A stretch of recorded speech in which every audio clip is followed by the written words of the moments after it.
বিচ্ছেদ হবে না কেন? কিছু কিছু সময় ভালোবাসার থেকে আত্মসম্মানের গুরুত্ব দেওয়া শ্রেয়। শুধু ভালোবাসি বললেই ভালোবাসা হয় না।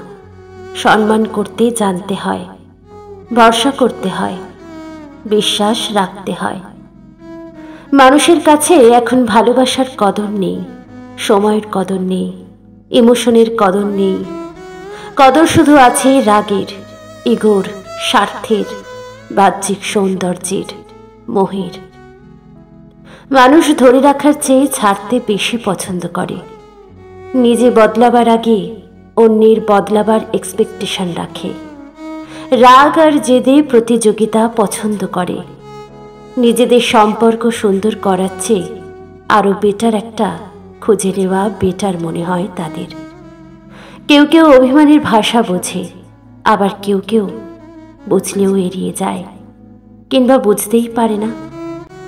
অভিমানের কারণ খুঁজে সেই অভিমান ভাঙানোর ইচ্ছে ঠিক কজনের থাকে। অভিমানটাকে ইগোর কাছে বন্দি করে।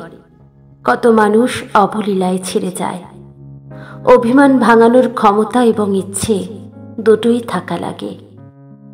সম্পর্কে অভিমান ব্যাপারটা ঠিক তখনই আসে যখন ভালোবাসা এবং সময় দেওয়াটা কমে যায়।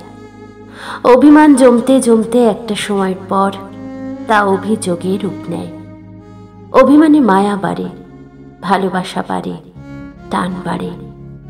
তবে অভিমান না ভাঙলে কেবলই দূরত্ব বাড়ে।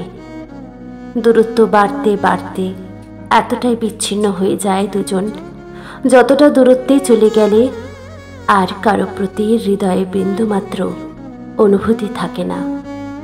সময় বদলায়, সেই সাথে অভিমানের রূপটাও পাল্টে যায়। আর অভিমান জেদে পরিণত হলে সম্পর্ক শেষ।